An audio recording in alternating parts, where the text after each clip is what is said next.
Hello and welcome back to another edition of GNAT-TV's In-Depth series. I'm Andrew McKeever, the news director at GNAT-TV's News Project, and it's a pleasure to have you with us today on Monday, August 7th.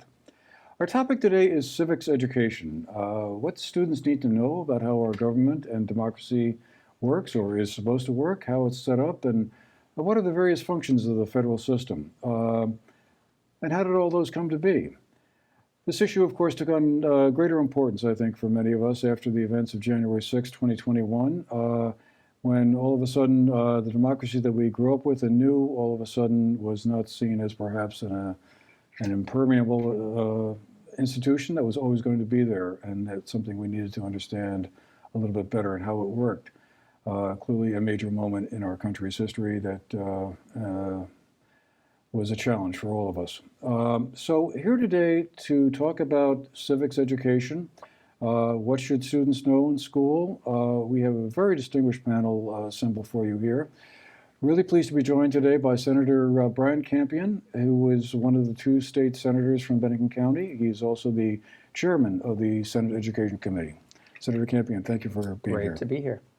Also great to be joined by Secretary of State Sarah Copeland Hanzas, who was elected to that position last year after a long career in the State House in Vermont. Secretary Hanzas, thank you very much for making a long drive down from Montpelier. It's very nice to be here. And we're also pleased to be joined today by Chris Alfano, who is a student at Burton Academy. And you may have heard he and his brother Michael developed an app for your computer.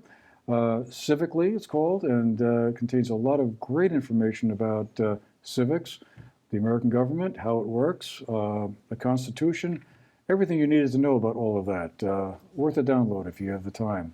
Chris, thank you very much for making the time to be with us today. Thank you for having me. It's really good to have you all here. So let me start off with a pretty obvious questions, it seemed like to me. Senator Campion, let me start with you. Why is civics education important? What does it matter if students don't learn about how the government works and how it's set up until later in high school or even whenever? Yeah, no, thanks for the question and thanks for having us. And I'm so glad to be here with our Secretary of State and also with Chris, who I'm sure without a doubt will see his name on the ballot sooner rather than later in this state, which is great. Civic education is so important because young people, we all need to know how to engage in politics. We all need to know how to get things done. We all need to know when our democracy is being threatened. And we all, I think, also recognize that our democracy hasn't been threatened like this, perhaps in the entire history of the United States.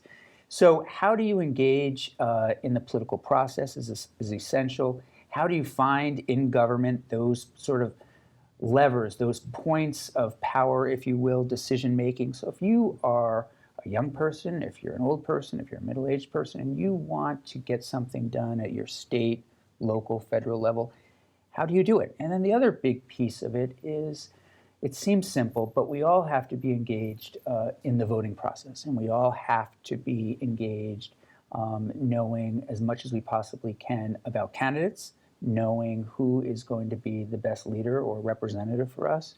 And so that's another essential piece. But I would say first and foremost, in this time when, as you mentioned, after January 6th, we saw this, or during January 6th, this incredible threat to our democracy.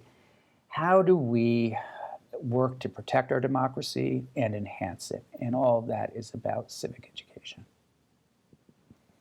Secretary Hanzas, your thoughts on that? So I think there's two main reasons why civics is important for Vermonters, for Americans to understand. The first is really, as you said in your opening remarks, that if you don't understand how government works, it makes it harder to discern when you are faced with misinformation about a stolen election. If you don't understand how elections work and how we know our elections are safe and secure, it makes you vulnerable to that misinformation. And the other part of why I think civics is so important is because if you don't understand how government works, how are you going to know how to make government work for you? And by that I mean, whatever the issue is that you and your peers believe is a challenge to you in your happiness, your pursuit of, life and liberty, whatever the issue is, you should be able to gather with people who are experiencing the same challenges and petition your government to help fix that problem. That might mean getting out of the way. That might mean bending an appropriation in a different direction if what you see your government is spending money on is not what you need them to be spending money on. But if you don't understand how government works, it's really hard to figure out how to do that. And so I think civics is about empowering people to make government work for them. And Chris, what's your take on that? Yeah, civic education really provides a powerful connection between past and present, right? So it's lessons about the founding of our country, the framing of our Constitution. How were those institutions established? What were the debates being had about how our government should be structured? And then also understanding what that means for us today. How can I engage with that system that was established, over 200 years ago? How can I petition the government for change? How can I contact my representative? How can I vote? So what I think is really powerful about civics is, that connection between what was established in, that 18th century literature and then what it means for today and how you can use the rights that were granted to you through the Constitution and the Bill of Rights to enact change and really make a difference in society. I think what both of these folks have just said a lot more eloquently than I is, it does empower people. It really does give people power. And without it, and I'm sure there are people out there that don't want people to have power, but having that power allows you to really make a difference. Yeah. So is it your sense, and Senator Campion, let me go back to you, that we are lagging on this front in terms of schools in Vermont? I mean, in your role as the chair of the Education Committee in the Senate, is this something that comes up occasionally in some of your conversations? Yeah, no, it's a great question. Secretary of State will know this as well. I'd say just about every year somebody puts in a bill having to do with civic education. But usually what it's tied to is requiring students to take a test on civic education before they graduate. In order to graduate, you would have to take a test.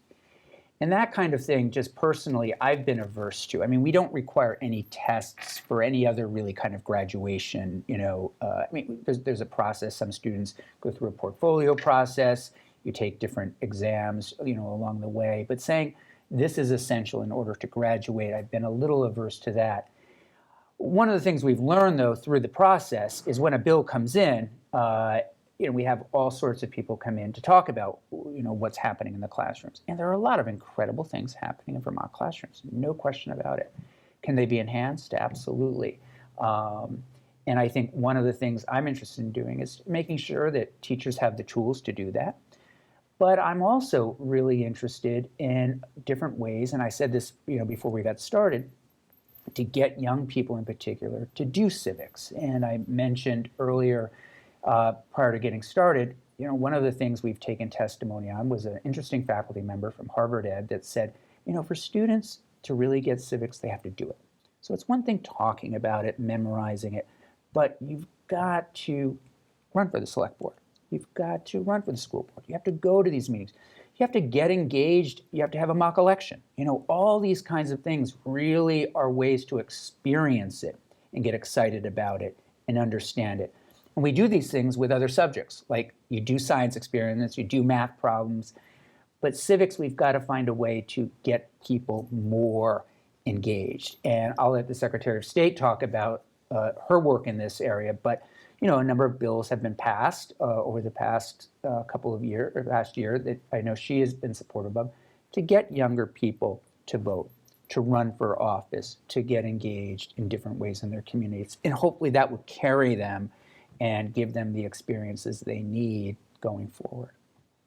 So to answer your question, I think I think teachers are doing a lot of great things. There are standards around civic education. Can they be enhanced? Absolutely. And that's something the legislature and the state board and the administration is interested in. And the other piece is, how can we get young people to do it, to get out there and try it? Well, Secretary Hanzas, your office is This has been a focus for you, I think, since you've been in office, and you have set up a new department designed to promote this. I wonder if you could tell us a little bit about that. Yes. When I came into office, we created a position called the Education and Civic Engagement Coordinator. This is a new position that is going to be focusing on how do we improve civic understanding and engagement across the spectrum of people in Vermont. And, you know, it really came about out of this feeling that we have done so much in recent years in Vermont to reduce barriers to voting, right? And voting is sort of the baseline measure of civic engagement. If you don't vote, you're probably not going to be considered to be civically active. And so we've done all of these wonderful reforms to make it easier for people to vote. You know, we started with automatic voter registration so that when you get your driver's license, you're automatically given the opportunity to register to vote. We now have same-day voter registration so that if you happen to have moved sometime before the election, you can register in that new community on the day of the election.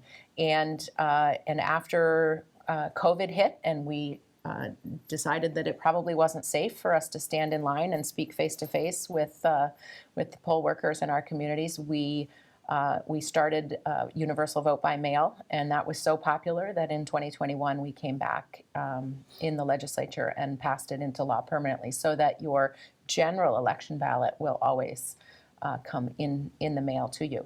So what are the other reasons why people don't vote? Well, they don't vote because they don't understand the importance of voting. Sometimes people tell me they don't vote because they don't think their vote counts. You know, oh, it's just going to turn out the way all of those powerful, well-connected people want it to, so why should I bother voting? Sometimes people don't vote because they don't want to vote in ignorance. And that is a very deeply held, genuine belief that a lot of people have is, I don't have the time to research all of those people on the ballot, and I don't want to just go and throw my vote away. It's part of the reason why so often you see a drop-off in down ballot races, right? You start with the president or the governor and lieutenant governor, and then as you look, many people drop off as you go further down the ballot because it's easy to find an article about the people who are running for governor, right? It's easy to find an article about someone who's running for LG. It's a lot harder to find good news coverage of some of those down ballot races, particularly in really rural parts of the state and in places in the state where our media and our press have become concentrated and no longer community focused. And so with this civics engagement will come the creation of a voter guide so that when you get your ballot in 2024 for the November election, you'll also get access to a voting guide that not only will talk about the candidates who are on the ballot, but what do each of those offices do? Because who really remembers what the high bailiff does, right? But yet we vote for high bailiff. So wouldn't it be nice if we made it easier for people who maybe only see high bailiff on the ballot and otherwise in their daily life they don't have any reason to think about what that position does. Let's just make sure that when people have the opportunity to vote that they're provided all of that information in an easy to find way. It's also often like kind of struck me that when we get elections where 50% of the checklist turns out to vote, that's considered great. Right. And I'm thinking, yeah, but that means half the electorate didn't vote, you know. And why should we in be close feeling races, good about that? In close races, that means that somebody won with maybe only 26% of their neighbors supporting them. And so how is that a representative democracy? Well, Chris, I'm dying to hear what your take is on the feelings and attitudes of your peer group, your generation about civics and voting. I mean, is this something that you talk about a lot, or is on the radar in some way or another? I mean, I just wonder what your sense of that is. Yeah, so in my generation, there's definitely a lot of concern for pressing social issues and a desire to take action, but there isn't a lot of concern for how you can actually take the steps to affect that change in your society. And so that's sort of what brought me to developing the Civically app. If you'd like me to talk a little bit about Absolutely, that. yeah. You know, the way things were being taught in school regarding civics certainly doesn't work for everybody as of now. It's sort of a lot of reading dense texts, lectures, and stuff like that. And so what I was looking to do was really look for a way to gamify it, to make it simpler, to combine 18th century literature and concepts with 21st century innovation. And so that's what really brought me and my brother to developing an app. So the app contains summaries with 21st century language of founding documents like the Constitution and the Declaration of Independence. And then it has fun multiple choice quiz games that you can do. So you can really assess your knowledge and then see what you know and see how you can improve. And the goal of this really is to educate the population about their government and how it works so that they can see, oh, the legislature is what's responsible for, enacting social change in this area. I'm going to, research my representative and send them a letter and say, I'd like to see this change. So it just goes back to, the point of Secretary Copeland Hanzas and Senator Campion, that, if you don't understand how your government is structured, how can you expect to access those points of power and contact your government and really affect change? Because it's one thing to want to see change and have a desire for change. It's another thing to actually enact it. And so having the knowledge of how the government is structured really empowers you to access your government more easily and to let that change come to fruition in your society. Well, after I first heard about this app, I, of course, immediately had to download it and went through it, and it really is an amazing piece of work. I have to give you two tremendous compliments on it.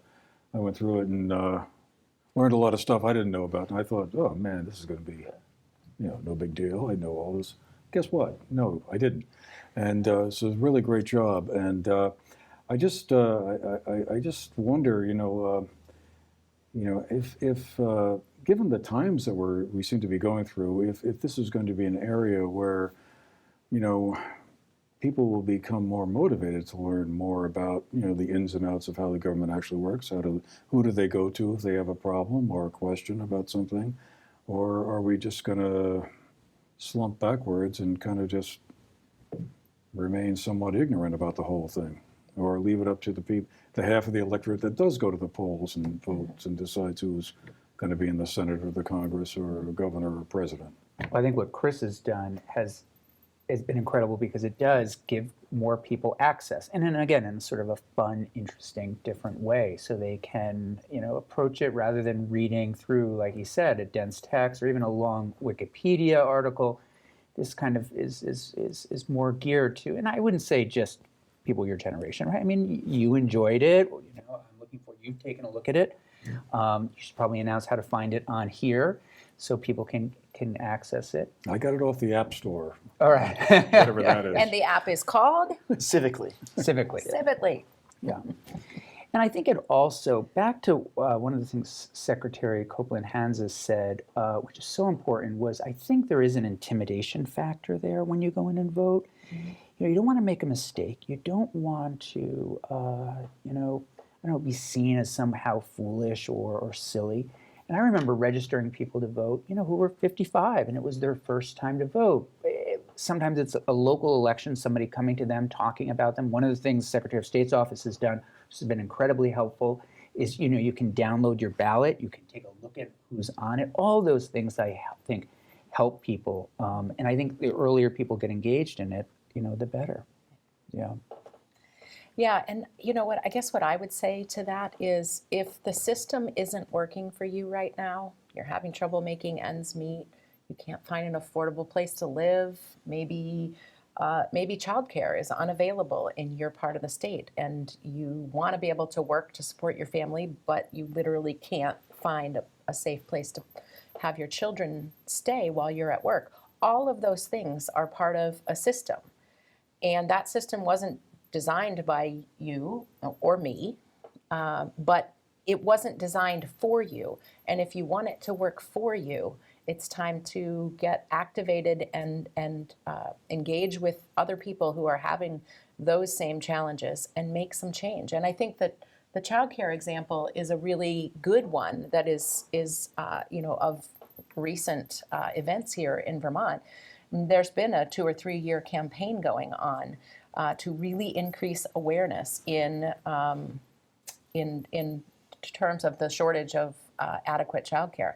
And finally, this year, we were able to see our legislature pass a really forward-thinking bill to really invest in the childcare infrastructure as a means for workforce development, as a means for giving kids the best start in academically in life. And I think it's really a testament to all of those working parents who stood up and said, look, we can't do this.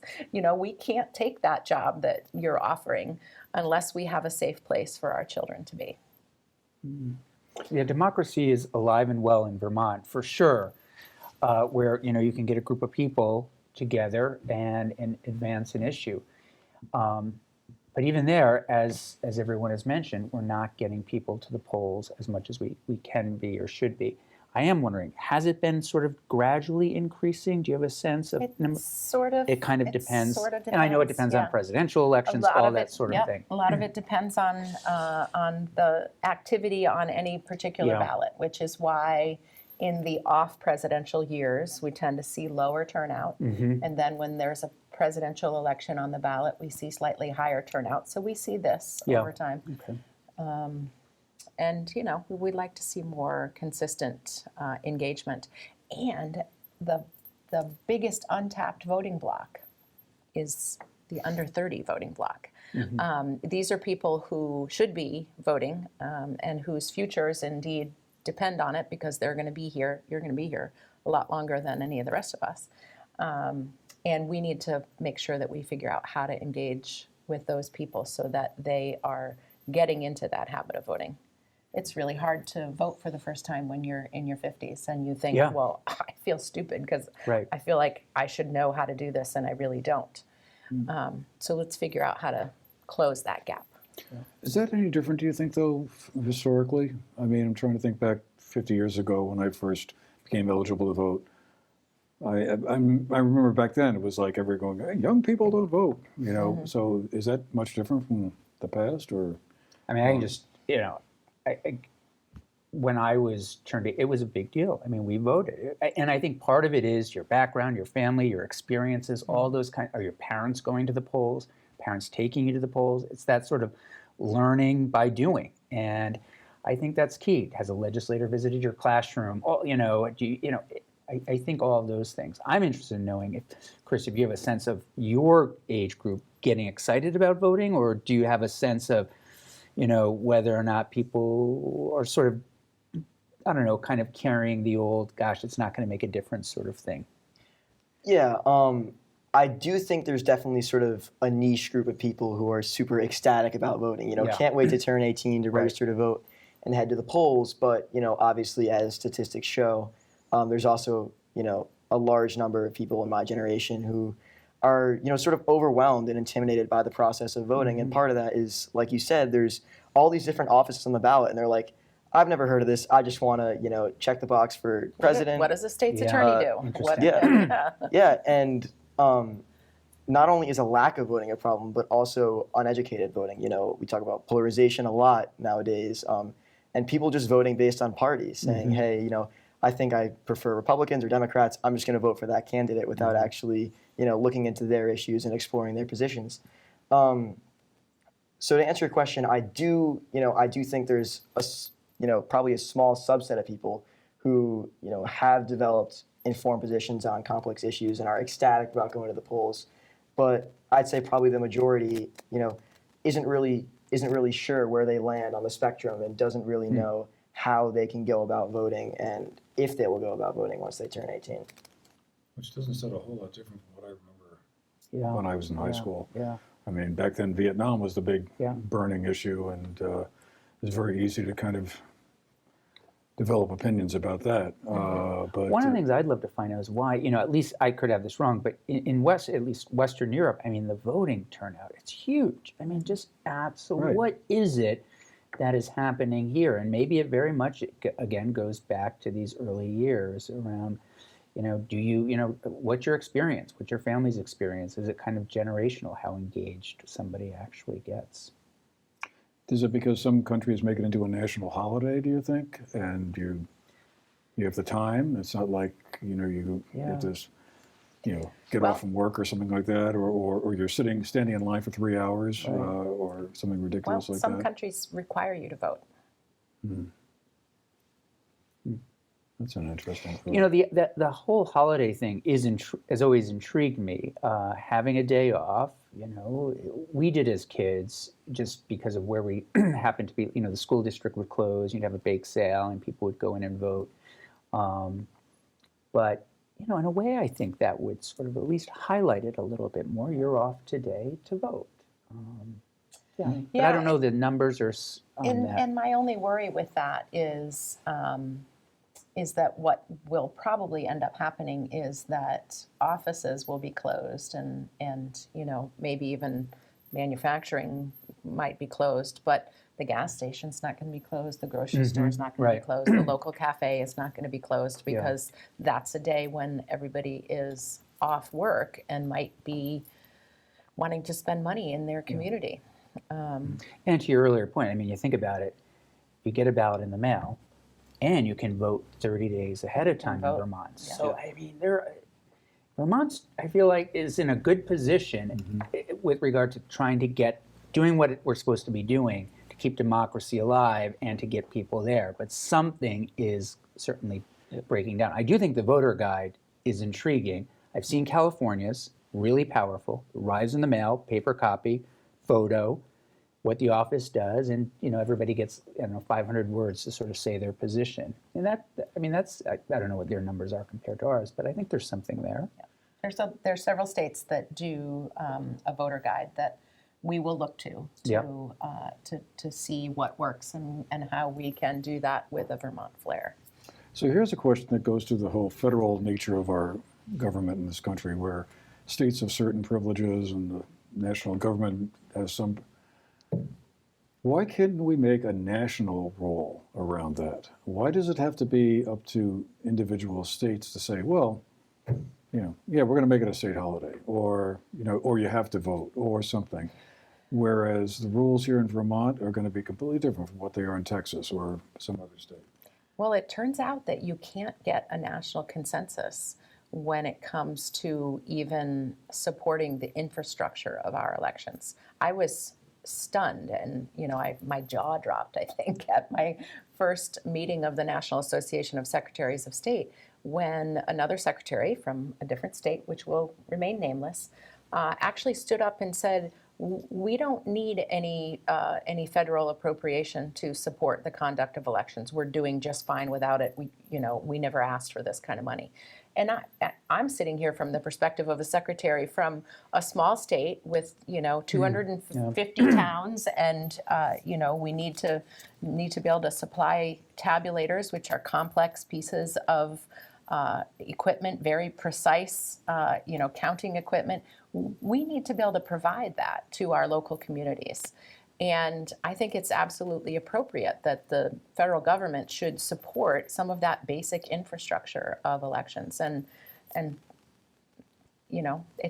think it would be great if the federal government also supported, some of these efforts to try to increase turnout. Senator Campion, I wanted to, before I forgot, because I want to get back to ask you some more questions about your app there before we.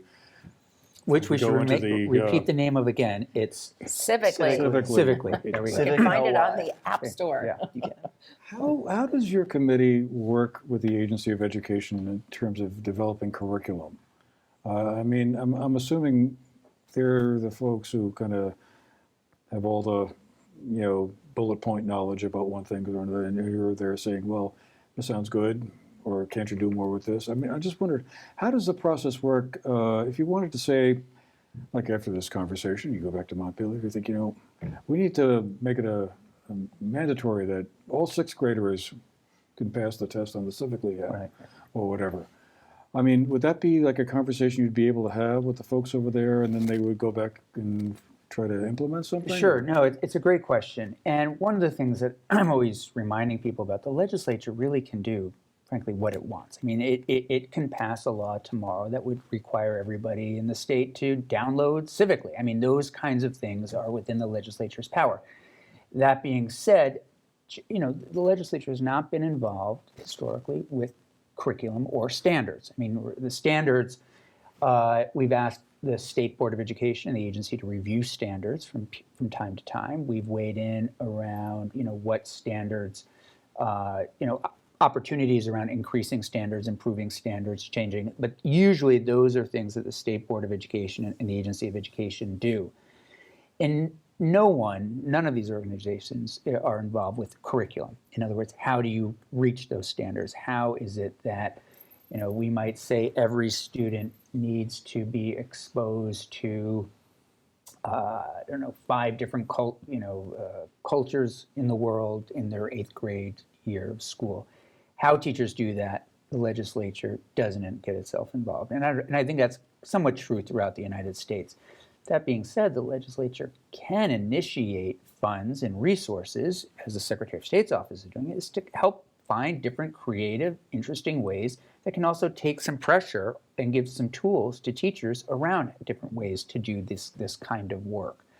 So we generally don't get involved in that way. That being said, look what we did around literacy. We recognized the state, we had teachers come forward, we had many people come forward, we looked at test scores, and we said, we have to do something. Kids aren't reading and writing at grade level when they get to 3rd grade. This is causing a huge problem. So we took some ARPA funds, worked with the Agency of Education, and we made a big investment in retraining teachers to do, how to teach reading and writing.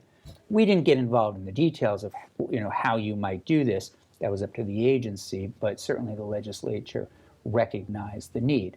Legislature could also recognize the need around civic education and ask for people to take a look at standards or set some money aside for one of the things that I'm a big believer in is, things that teachers can do outside of the classroom. Those kinds of opportunities, download, watch an app, get involved in that way that they can then bring to help support them financially when they're looking for their master's degree or graduate degrees, those kinds of things that they again could sort of translate into better teaching. Interesting. So Chris, back to you in the app. How did you and your brother decide what would go into it? It was very interesting and very detailed, into the weeds kind of discussion about the Constitution and the history of the Federalist Papers, all the stuff that any history geek out there is going to just love. But how did you decide how to set it up? Walk us through that process. Yeah, just as far as what content we included. Yeah. Yeah, so obviously, as a baseline, the Constitution is sort of, the bulk of the app's content is the Constitution, all of its sections, and then all 27 amendments. And then really it was just a lot of research to consider what else we should include. So obviously the Declaration of Independence was an easy one. And then we sort of delved into some of the Federalist Papers, and we tried to find sources of, okay, here was the logic behind this clause in the Constitution, and here's the thinking that motivated this clause's inclusion. So to answer your question, in a short way, it was a lot of research, but we definitely, I had a lot of discussions with him and with peers and teachers about how valuable is this piece of content and is it worth including? Do we want every American that downloads this to be knowledgeable about this? And so we've included a lot of Supreme Court cases. We have over 20 of those now, and the nice thing about our app being in a digital format is that we can continue upgrading it. So as we do more research, when we find more things that we think are worth including, we can actually upload those into our back end, and users can access them immediately from anywhere in the country. So as new court decisions are being made, or as we find new historical documents or Federalist Papers that we think should be included, we can keep adding those so that we have an evolving and growing content base. Was there anything that really surprised you when you were going through your research that you didn't know about the background of some amendment to the Constitution, or some aspect of the Constitution that just was kind of obscure and didn't really know? Most people wouldn't really know about it. But was there anything that really stuck out as like, wow, I didn't realize they did it that way because of? Yeah, I think the Supreme Court aspect was really fascinating in that respect, just sort of seeing how judicial precedent has changed over time depending on the justices who are sitting on the bench and how they interpret the Constitution in a different manner and really use their judgment in that interpretation to expand civil liberties or sometimes restrict them. So I think I was really intrigued and sometimes surprised by the Supreme Court and how their standards have changed over time. And we're being surprised. Yeah, to Over this and over day. again. Yeah. We But don't it's need to great. go I there mean, right that's now, that's you know what Chris is talking about is huge. Even as for adults, how do you engage in something that kind of puts you there, gives you the history of the courts, how different people made these decisions, and it sort of allows you to take a step and say, hey, how would I make this decision if these things were put before me? Yeah. I mean, from my perspective, if you dropped me in the middle of Vermont and I grew up here not knowing about our nation's history, I would say, well, of course women should be allowed to vote. Why not? We're equal participants in society. We are the breadwinners of our families. We are perfectly equal human beings. And then you would need to do a little research to understand that didn't come about at the beginning of our nation, and it was actually a very hard-fought battle. Yeah. Yeah, there's so much to learn on it. And again, definitely worth a download. And I do think, just to add, I do think the Constitution, one of the things I'm already leaving this conversation with is to go back and try to understand what is it that students are learning around the Constitution in our schools to make sure that, knowledge is power. So if you really do understand the ins and outs of the U.S. and state constitutions, then you're being empowered with something that's going to help you for the rest of your life.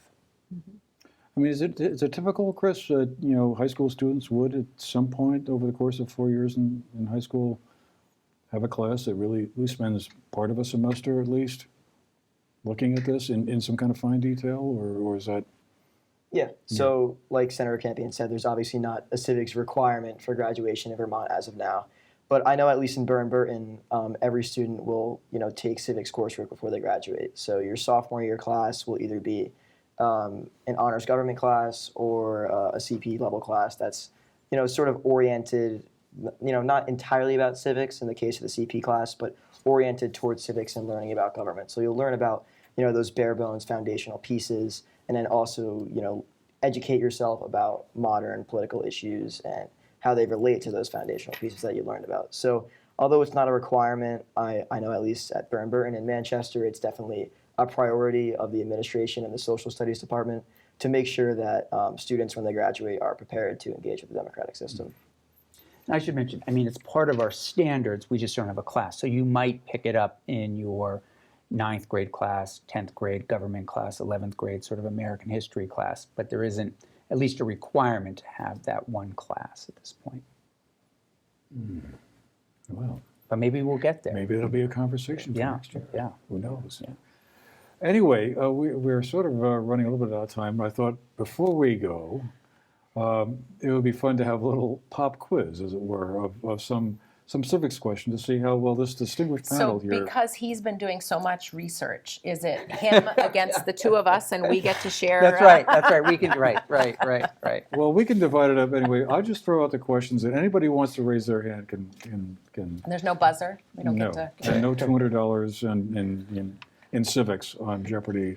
We don't have to phrase our answer in the form of a You question? don't have to make Okay. it a question. Just, And I should mention, I did download before I came this U.S. Citizen and Immigration Services test. It'd be interesting. If people want to sort of also test their skills, I would, certainly look at Chris's app. And then, this is also pretty interesting to see what people are required to know to become citizens. Right. So there are 100 questions that I guess the State Department 100, yeah. puts out. And folks who are coming to this country as immigrants, green card holders or whatever, and who want to become U.S. citizens have to pass a test. I think it's 10 questions. They pick any set of 10 out of these 100, and the applicant has to, I think it's 6 or 7 of them right. They don't have to get all 10 right, but a majority of them. And so I thought it'd be kind of fun to see how our panel here would do on some of these questions. In my humble opinion, I think it's a fairly easy test, but I'll invite all of our viewers to go and download it from the Department of State's website and just check it out, see how you would do. All right, so here's one question. Under our Constitution, some powers belong to the states. What is one power of the states? Well, one TikTok. from my area of jurisdiction is we are allowed to set the parameters around which we will administer elections in our state. So we get to specify the number of polling places and the method of tallying votes, et cetera, et cetera. Correct. Others include providing schooling and education, providing police protection, providing safety, like fire departments, driver's license, and approving zoning and land use. So, What's interesting about that, though, because I was thinking about the education piece, is there also how the states and the feds really do connect on some of those kinds of things. I mean, certainly the feds have a role in education as well. And with police, at least you get some state, but let's be honest, a lot of it is local. Right. I think, to me, one of the most interesting aspects of our government, and this is probably the case in other countries as well, but I think we do it to a greater degree here, is that whole division between local, state, and national, federal government. I mean, each has certain powers, and each seems to be very jealous of those powers and wants to make sure that the boundary lines are respected or whatever. It seems like that's an important piece. Well, here's another one. There are 4 amendments to the Constitution about who can vote. Describe one of them. So the 19th Amendment, as we mentioned earlier, gave women the right to vote. Let's see, some others would be that you have to be 18 years old. You don't have to pay a poll tax. Any citizen can vote. And yeah, those are the main ones. And one of the things that it's worth pointing out that, again, if you dropped someone off in the middle of the United States right now, they might not remember or know that you used to have to be 21 in order to be able to vote. Right. And so the fact that you could be asked to go off to war to defend your country, but yet you didn't have the right to vote, really struck people as unfair and wrong. And now 18-year-olds can vote. Well, that was certainly a big issue back in my day when I was in high school, and people who were drafted at 18 or 19 and weren't eligible to vote and were sent off to a hot war. All right, should we throw one at McKeever now? Oh, I think we I should. think it's Good fine. job. All right. It's only fair. So let's see. What does the judicial branch do? The judicial branch determines the constitutionality of laws and judicial review of acts that are passed by Congress. Excellent. Close enough. Yeah. Yeah, you must have one for all Also of us. resolves disputes or disagreements about different laws that have been passed.